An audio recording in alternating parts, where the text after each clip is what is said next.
Hello and welcome to Mad About Sports for yet another live stream. And today we are here to be talking about Premier League. And of course, it's the next week of Premier League. After the first week, you saw so many great results, so many debutants scoring. And obviously, here we are to talk about the second week and on preview it with Antariksh. Antariksh, welcome back on the stream. Hope you're doing very well. Yep. I'm doing absolutely fantastic that the Premier League is back now, and I'm pretty happy. So yeah, let's begin. Yeah, let's talk about it. Let's start with last week's games, right? What Yep. did you make of last week? Because the first week is always, as we said, it's going to be jittery, it's going to be nervy, but we did not see anything of that sort. Maybe a couple of games here and there. You saw a lot of good football out there. Players were on the go from the very Yeah. first minute, and you have to say some of the teams really looked the side apart. One team which really comes into my mind is Newcastle United. Yeah. Let's start by talking about them slightly. They have started off from where they left off last season. You can't really say that last season was a one off, it was a Yeah. fluke season. They really invested in good players, and to come up Mhm. against a good Aston Villa squad and to smash them 5-1 is no mere result. Absolutely, man. They are on that path to, I could say it wasn't a fluke, but I could say that they overachieved, maybe, and it's not any discredit to them that they didn't deserve to be in that place. It's just that maybe when they would have thought of that restructuring, that rebuilding of the club, they wouldn't have expected, Champions League football in the first year. But as they say, if it comes for the good. So Yeah, that's what it is. And although I, in my predictions or whatever, still don't think they're going to make those highs, if they're going to cover back those highs of last season. But what a okay. fantastic start. As you said, they picked up wherever they left it from Yeah, in the last season. And the good part about this is, and it's always going to be a good part, because it's like they have a state backed unit supporting them, and they'll always have perfect people for the perfect jobs. So now I thought Alanson Maximin going out was like yeah, a big blow. He can be inconsistent and stuff, but he almost represented Newcastle fans at the time. yeah, Very electric, exciting, pretty yeah, pretty pumped about everything. And he yeah, sort of bought that stadium. I would have loved him in a Newcastle jersey in a Champions League, night game. And yeah, yeah, it would have just been fantastic. But you know what? yeah, They replaced him with Harvey Barnes, and as he just scored in the first game and did his trademark celebration. yeah. So yeah, it's happy days for And also, Newcastle. not a bad thing to invest on someone like an Anthony Gordon as well. He's shown his Oh yeah. potential. He's got plethora of good ceiling limit for him, and I think it's a good opportunity to just blood him in. And who knows, this could possibly be a blessing in disguise for Newcastle to invest in these youngsters Yeah. and take that role instead of the other one. So, Alex Saint Maximin's exit was pretty shocking, and it's been now kind of a season for a lot of fans rather than a lot of these players have made their move to Saudi Arabia. So, and also there's a report. Before we delve into it, what's your thought on Saudi Pro League trying to make it to the Champions League, trying to pay some big amount of money? I think it's a 5 billion or 10 billion what they're trying to pay to the UEFA to let them play Yeah. in the Champions League. If UEFA really are behind money, they'd really take this up and make Saudi Pro League and UEFA Champions League. I think it's atrocious, but it's not a bad thing to see Ronaldo, Neymar, and everybody back in Champions League once again. Anyone would have expected this. I still think that it's not really backed with a lot of facts and material right now in terms of the reports that are coming out. But a couple of years from now, obviously, I could see this happening. And if not happening, at least these talks beginning and starting to show more sort Yeah, of their appearance in the news and stuff. Because yeah, you know what, one, they're paying money right now to bring in players. Once they have that pool of players, which they really are poaching now, because firstly it was those older players, or these older high profile players. Then they went into some of the underrated European gems, or yeah, some of these 26, 28 wala category. yeah, Now they're really poaching left, right, and center, and people think it's the Saudi Arabian league. And every one of those clubs, like 80% of the clubs, are state backed. So it's there is no situation like come paisa with any club. You have yeah, Ittifaq, you have Ittihad, you have Nasser, you have Hilal, you have Ahli, and the list goes on. These are just the yeah. 6 7 that came to my mind. Of course, they're the prime ones, Yeah, but they're the don't prime forget, ones, obviously. Yeah, they're the they have 6 7 more who are ready to punch above their weight, because yeah, all it takes is for their state-backed sports minister to just give one check, and or one kuan of oil, and there you have one Premier League team at your disposal. yeah, So you know what, it's scary, but it's also, I don't know, it's borderline fun to see what's Yeah. happening with the European football. I mean, the signings of Laporte and Bonu are statement signings. Still Yeah. Mane chala gaya, or sometimes the I think odd even for player that like, matter, even Neymar is a big one because let's be exactly. all I was gonna go. honest, Yeah, exactly. massive one. I mean, people say money, mercenary, and stuff, but how can you just reject what he was being offered, man? Like, did you Yeah. read? I'm sure you must have read what he was being offered, right? Yeah. Like, it's just not Crazy. about the money. It's just about your life being taken care of in the highest and the most decorated way possible. How Yeah. could you reject that? Especially after a player of a profile of Neymar, who is that Yeah. Joga Bonito wala style, but is Yeah. abused and not really in the mainstream for the right reasons all the time. So yeah, Yeah. I understand. There's a question: who's your FPL captain? Have you made your FPL teams yet for the week, or are you gonna be making it right after this stream? Man, I've I'd say quit Haaland. FPL. Salah, I've, yes, I've great, quit but I'd say FPL. Haaland. I mean, I just have a feeling that he's going to score against Newcastle. I mean, not being a City fan or something, but No, not a I bad option to mean, go for yeah, you either save of them. yourself some time, career counselor. You just put Haaland forever as your captain, because the least that's going to get you is 300 points, because that'll be around 65 goals. So you Yeah, double them. That is around 300 points for you. So absolutely. yeah, So in that regard, let's look at this week's fixtures. I mean, it's not yeah, it's interesting. We started off by looking at this week's fixtures because a lot has happened in the last week's fixtures. So let's start off by this week's fixtures. Now, if you look to the first game, what we have this week, it is definitely Nottingham taking on Sheffield. I yeah, mean, we'll talk about major predictions rather than focusing on all the games. Let's see the major games, which is Wolves versus Brighton, and we'll talk about Liverpool versus Bournemouth as well. What are your thoughts on that? Wolves did give a tough competition United last week. It went down the wire. There's a lot of controversy regarding the penalty. And Brighton, I mean, you can say they were there. I mean, they won a big game as well against Luton Town. So, what are your predictions? Because Brighton has always been the most exciting of the teams whenever they started the season. yeah. I mean, I told you, didn't I, in the last video, how we have the new manager bounce up against us now. Wolves, everyone was just ruling them out, but they have Gary O'Neill, and I absolutely loved him as a manager of Bournemouth when he came in. He was given too little resources. They gave too much time to Scott Parker when they shouldn't have, if they didn't want to back him till the end. And that's when he quit, and then he came back and stuff. Whatever happened unfolded there. But yeah, I just believe Gary O'Neill is a great manager, and good to see him back, by the way. So they absolutely, I mean, I would say, rocked Manchester United. Old Trafford, one of the biggest positives last season was that we were absolutely dominant at Old Trafford. We Yeah, looked a shade of what we were 10 years before under Sir Alex. Like in that dominance of yeah, our fortress, we conceded the yeah, least number of goals at a home stadium, which was 10, phenomenal in 19 games. But we still have managed somehow in this world to keep a clean sheet in that game, but only yeah, God knows how. As you rightly mentioned, the penalty incident. We'll get to that when we talk about the United and the Spurs game. But with yeah, respect to Wolves, absolutely brilliant. It'll be interesting to see how they now back it up, because Brighton, as you've seen, they don't care. If Bissouma went, they had Mark Cucurella went, who yeah, was supposed to be their best player for that time.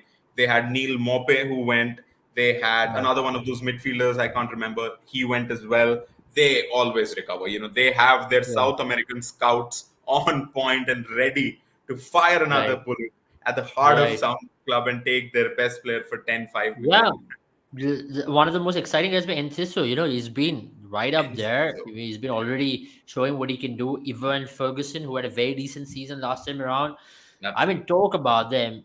They have got players. These guys are blooded in, and they have become like a feeder system for the entirety of Absolutely. world European football at this point. Casido, Cucurella, McAllister, some of the big names have all come, and they've got so much of money as well. Let's all agree to the fact that this is a team They're has been sitting on receiving a lot of some money big because of cash. Cucurella. Yeah. Yeah, Yeah. and they're not spending it, but they've got good enough cash Yeah. in their bag at this point, and Yeah. that's one of the It's reasons good why to you see. can't. It's good to see. I remember Brighton and Hove Albion. They came up with this Jamaican coach. I can't remember his name now. I used to remember it when they came up to the Premier League. They had Chris Hutton. Yeah, yeah, yeah. That was the guy. With the short hair, Chris Hutton.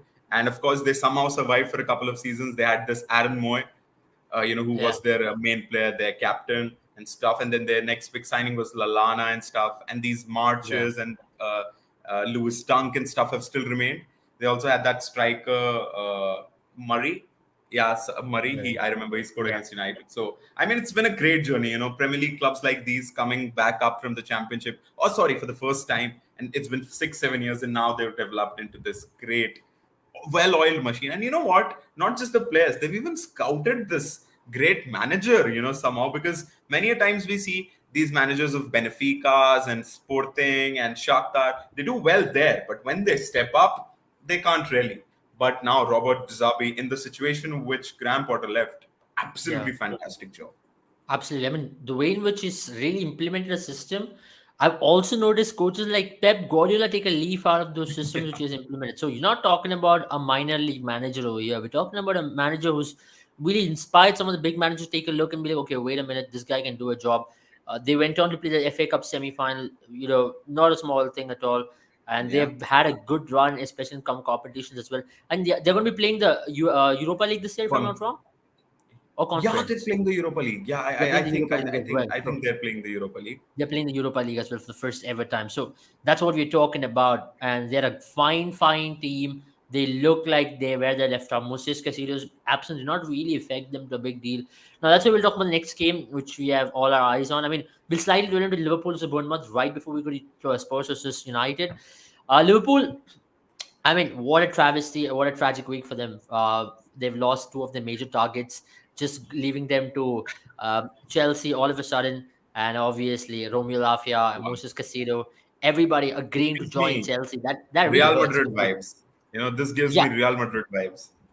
I mean, it's not a joke at this point. Chelsea have managed to pull players out of like a rabbit in the hat because you really not expect them to have that pull, despite of them not being in the Champions League, Yeah, and despite of them being a team who finished 12th last year. In spite of all this, they've just managed to pull players. They've gotten Romeo Lavia, they've got Moses Casiro, they've got Nkunku, they've got Malo Gusto. Everybody are like, okay, let's go out there and play for Chelsea. I mean, absolutely. there's something about this at this point. Yeah, man, and I've been saying it for a long time that a lot of people are sleeping on Chelsea just because they finished 12th. Because don't forget the crop of players and the absolute determinism of their owner Todd Bowley. He just wants players. He almost looks like a region of Abramovich. Maybe Yeah. he just went in there, he studied a couple of pages from his book, and he was like, "Nahi, main bhi yahi karunga." Because he Or was. are we seeing Abramovich control from the back room? Who knows, man? I won't be surprised. Nice shout there. Nice shout, because I won't be surprised one bit.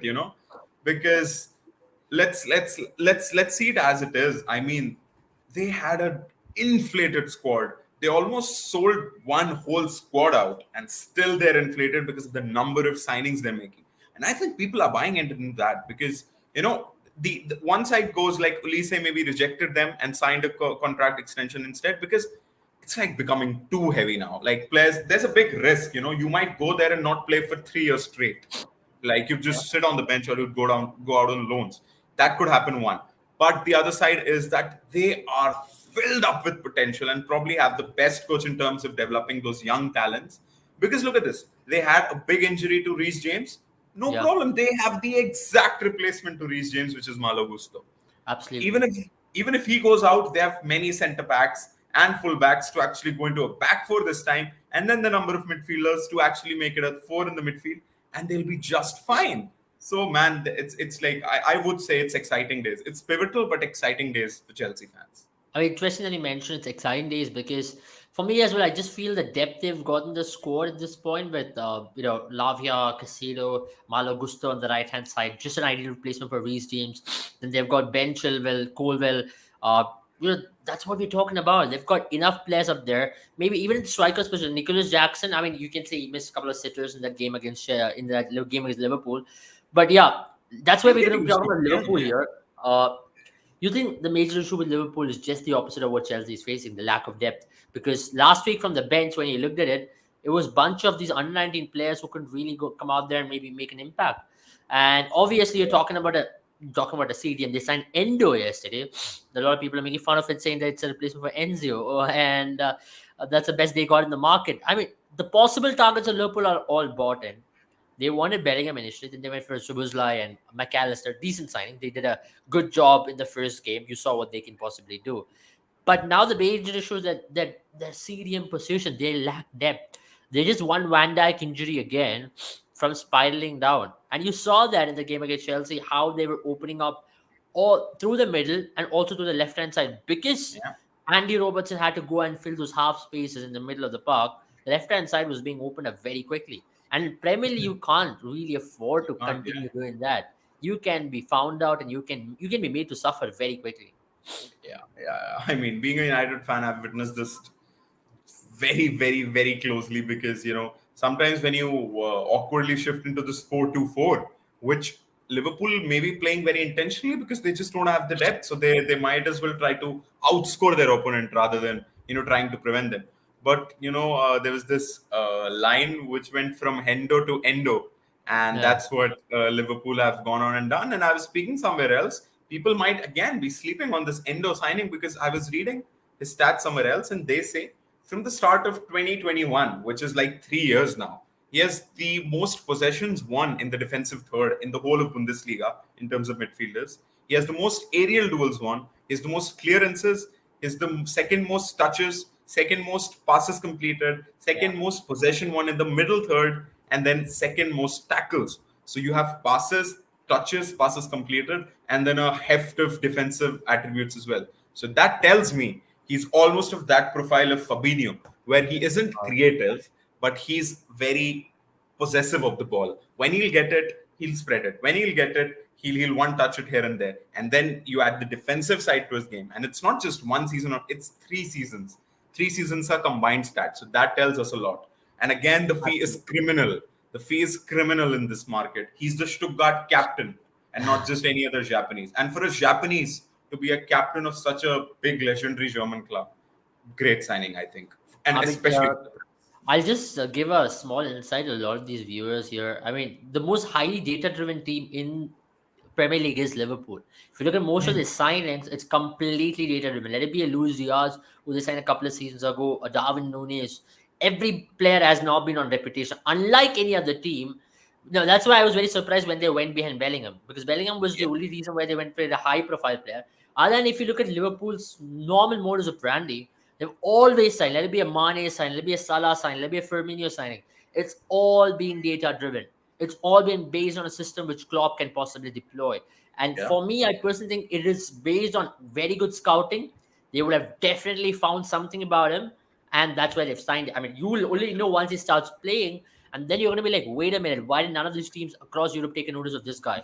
And that's where Liverpool comes into play, and they're a very good team in doing that. So, but they'd despite still of be saying short. that, They'd yeah, still be short. They're very short, and it's not me saying that all of their woes are sorted, but it's like a one small step, but it's a very great step because Endo can only do Endo, so that doesn't solve the problems at all.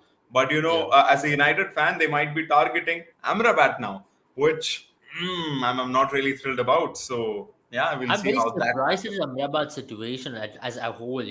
Why Liverpool, why United have not shown keen interest in him. I mean, last season he was very keen to go to Barcelona. It Yeah, almost came through in the last moments of the transfer window. It just fell off because of some reason. Now United is showing interest in Ansu Fati. That's why I'll just shift on. United versus Spurs, the game.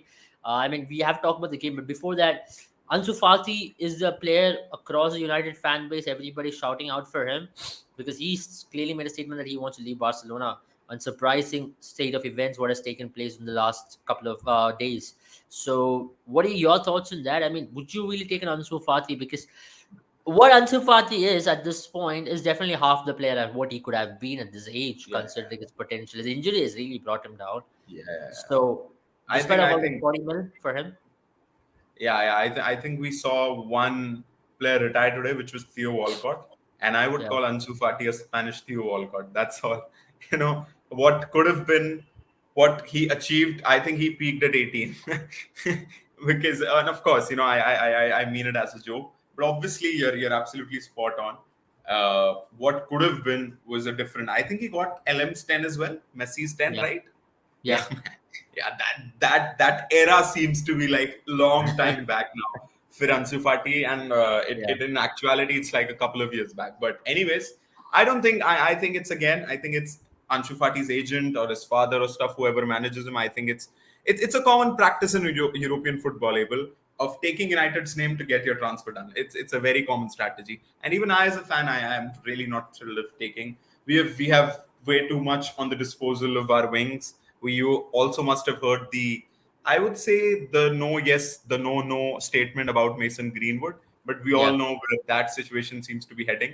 So yeah. I think if you had to say no to Greenwood, you would have just come out and say nahi khel rahe. But the fact that they're saying, well, you look at, you know what, we've considered everything. We love Mason. We also love the accused. We also love you guys. So let's just wait a bit.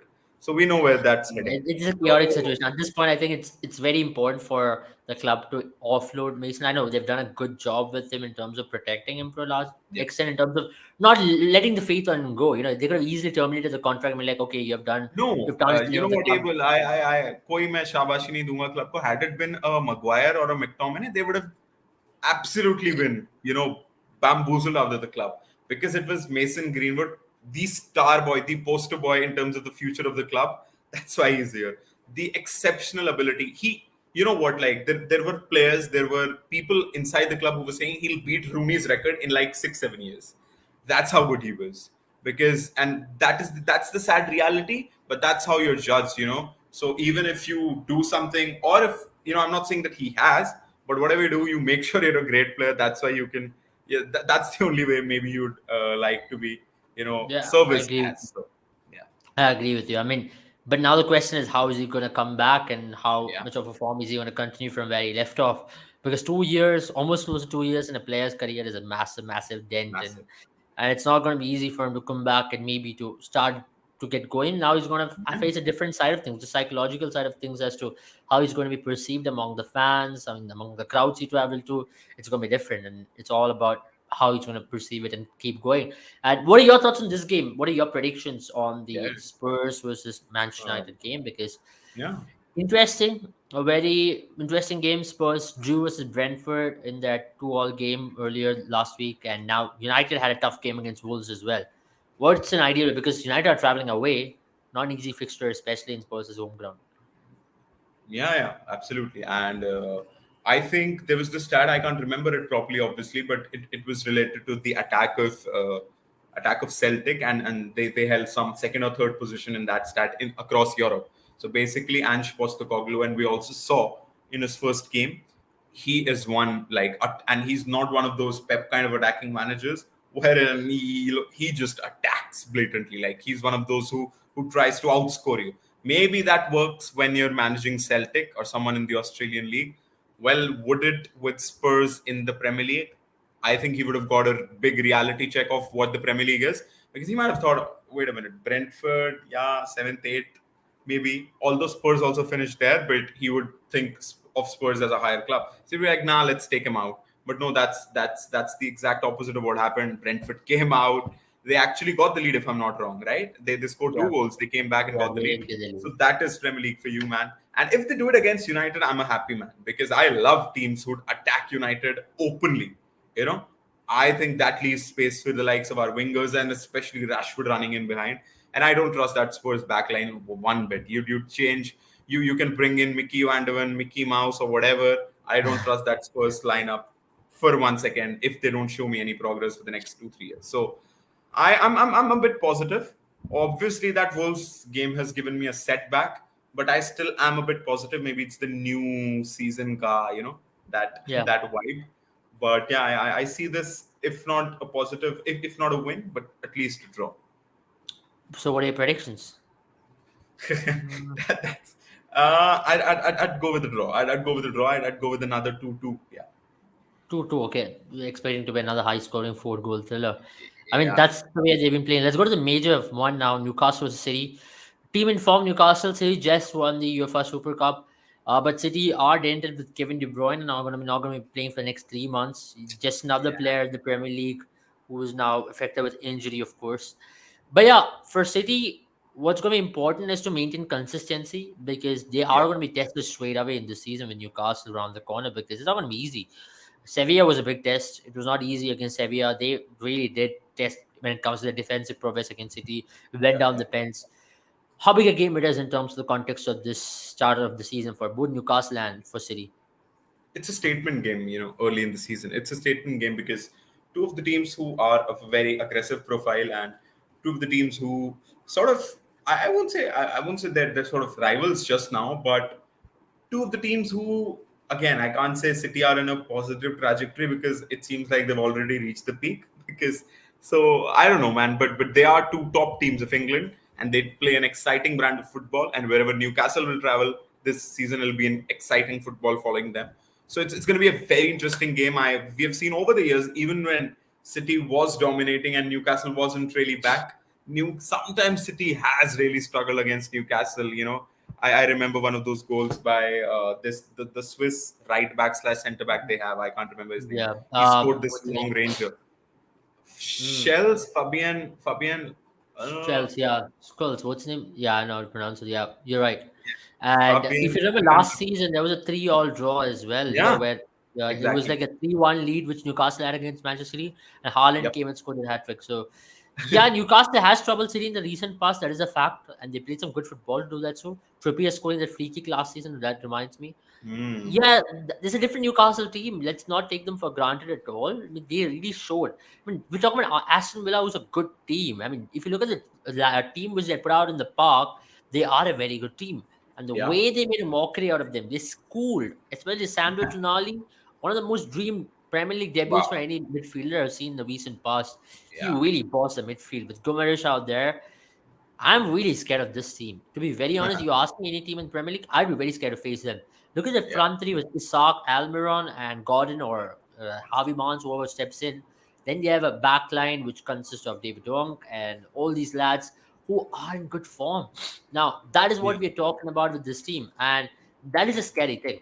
Now, if you have to really pick up a particular team and say, okay, this is a team to watch out for, I would say Newcastle is a team. I mean, we have not really rated them to be in the top four for this season, but that doesn't mean they cannot make it to the top four. I think if any team can Yeah. possibly repeat the success and maybe only add it on to what they've had last season, it is this team. And Mm, let's also not forget that they have got the backing of money at this point. It's no more the old Newcastle team of yeah. okay, it's just one off and whatnot. They've got the money, Absolutely. the fan support. They've got they've got they've got this young different boatman who's been very good. Then David Burns been good. I mean, Joe Linton has had a decent season last time around. Of course, obviously, Absolutely. like, I think the Absolutely. captain is Carr as well. Shar, however you pronounce it. Yeah, He's there. that's the player, Fabian Scher. Yeah. That's the player, Fabian Scher. I was talking about. Yeah, Sure, you're yeah. right. Yeah, So yeah, so yeah. I that's what think I'm I talking think about. is their captain Lascelles still at the club? I think he's Jamal there. Lascelles. I think he's still there in the club. Yeah, No, yeah. Because yeah. He doesn't feature much now, I guess, the shelf. because Yeah, he's still there in the club. yeah, Yeah, yeah, and yeah, there's yeah. So long because even if you look at their bench, for that matter, it's a very good bench. They've got a it is. Callum Wilson, they've got a Harry Barnes, they've got Sean Longstaff. It's There a you go. good team. That's what we're talking. Then they signed Nick Pope earlier last season and this season. So it looks like a well-rounded team. And if you have to say any team which can give City a challenge straight up, it's going to be this team for no doubt. There's no doubt about it. Absolutely. And maybe again, as I said, not in the context of the whole season, perhaps just right now in the rebuilding phase, but to play that one game against City, I mean, they're the team who and we have seen City sometimes, do start slow. I don't know with this Haaland City team, Yeah, is yeah, it slow anything anymore? But if they can ruffle some feathers there, that'll be pretty amazing as a United fan to see.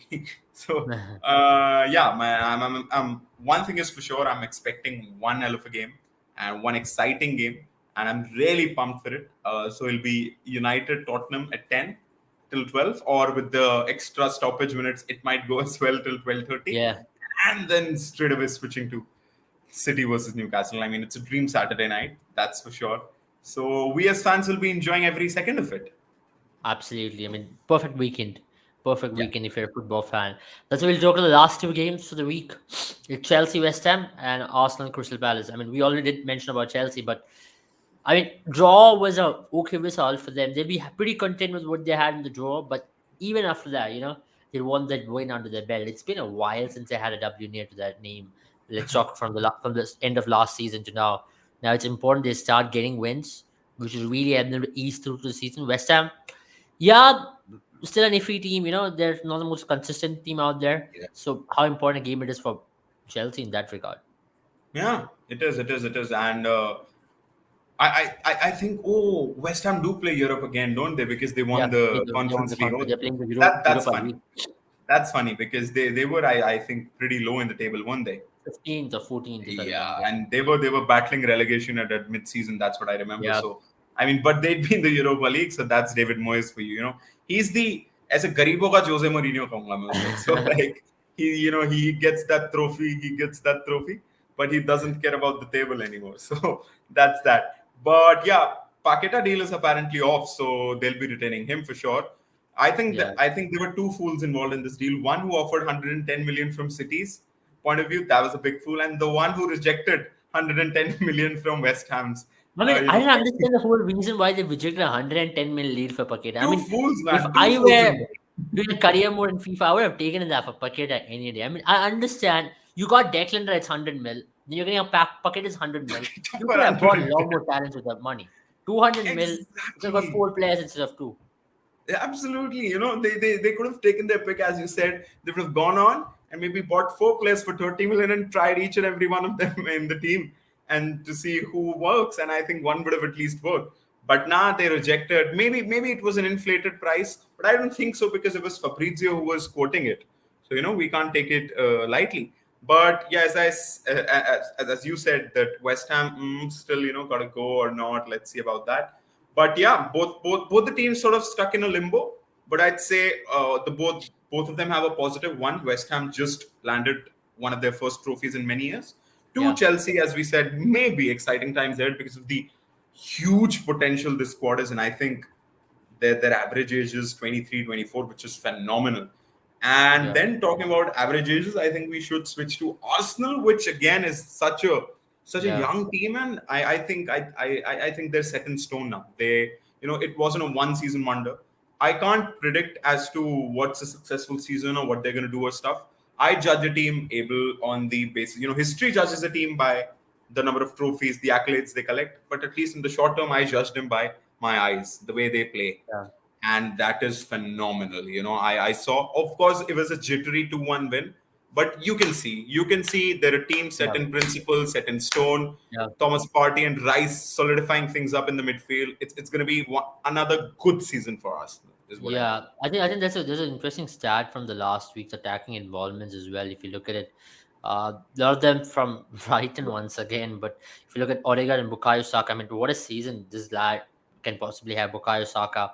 Because if you look at the way, and that's why Eze as well is there in that list. Another exciting player to watch, even a draw. But yeah, to be very interestingly saying about Martin Odegaard and Bukayo Saka, I think this is a season for them to take it to the next level. If they really challenge for any trophy in the domestic league or let it be in Europe as well, Yeah, this is a season for Bukayo Saka. I mean, this he's come on his own. There's a lot of expectations for sure, but then yeah, he's looking like he really belongs in that high level. yeah. Yeah. I think he has to make that step up. There are players who are very good and very talented and stuff, and then they're world class on their day, and then you make it a consistent thing, and then you make it a consistent thing on a year basis. So someone like a Yeah, Harry Kane who started off and he was quoted as potentially one of the best, and then he kept on doing season after season. I think it was him that was quoted by someone that he's a one season wonder.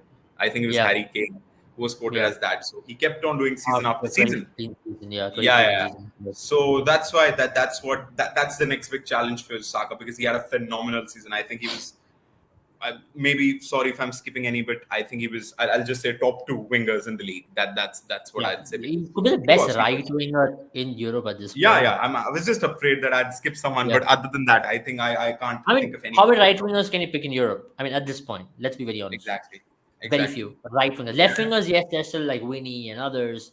I mean, you can bring in maybe Bernardo Silva to an extent, but if you were to say one I mean, player who's out and out out there, wingers. Yeah, yeah, yeah. Out out and and out out wingers, wingers, proper it's wingers. him. Yeah, It's him. There's no doubt exactly. about it. Now, Arsenal have definitely got born and bred Arsenal talent straight from there, and Yeah, that's why I think even if you look at that stat, if you look at the other side of things, who they're going to be playing Crystal Palace. I mean, Eze is a good player. I mean, I've seen a couple of Yeah, him. He got the English call up as well recently. Then even if you look at the way Crystal Palace played in the first game, they were pretty impressive as well. yeah, Yeah, results. Result doesn't really speak that they just had a 1-0 win against Sheffield, but then let's be honest, they were a pretty interesting team in terms of how they played. yeah. They were because. Oh no, but is Roy Hodgson still their manager? No, he left, right? Oh, he did. So who's managing them? I have If to check you know. that. One So second. right. So, but yeah. No, sorry, it is Paddy McCarthy and Robertson is still manager. I thought he got fired. No, he's still the manager. Correct. He's he's still the still the manager. manager. Correct. Correct. Correct. He's still the manager. Yeah. Yeah. That's what I suppose because since that lad has come back, and I call him lad because he has changed his Lad, yeah. personality at the age of 18 now because he's suddenly this aggressive attacking manager who has Yeah. just come on the page and maybe gone on, well, you know what, I have a couple of seasons to perform in the Premier League. Let me just Yeah. switch my philosophy now, and suddenly Yeah. he's a very aggressive manager now.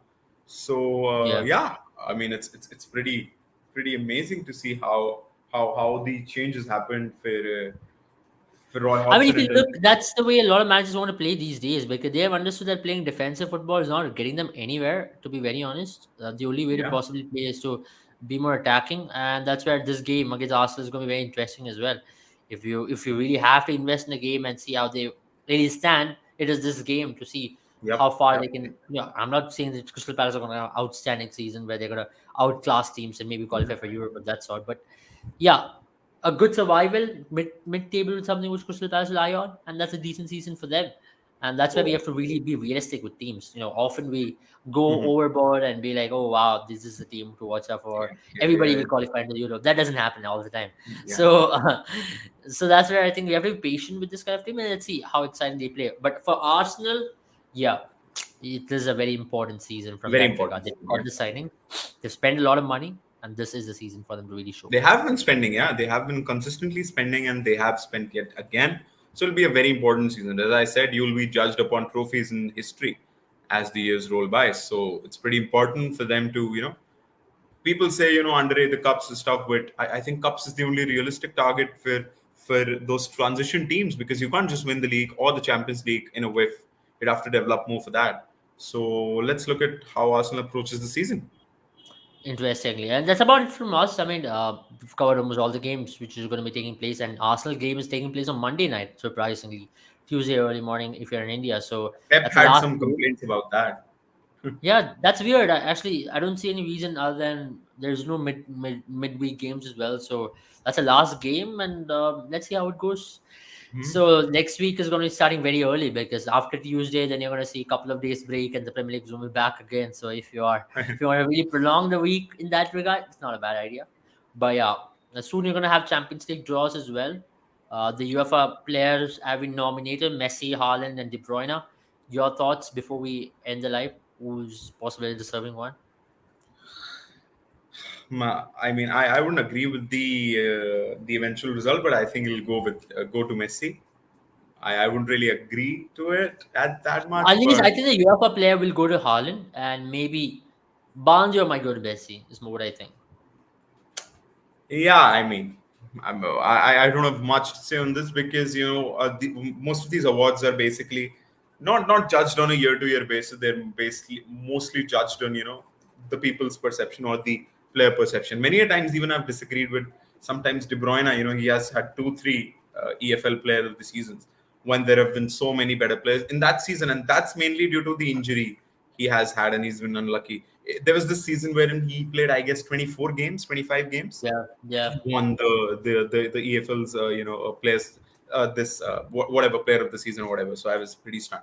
But yeah, I think you are right. Maybe the UEFA does decided to give it to Haaland, and then the actual prize which everyone cares about is Ballon d'Or would actually go to Messi, yeah, who himself might not care about it much now.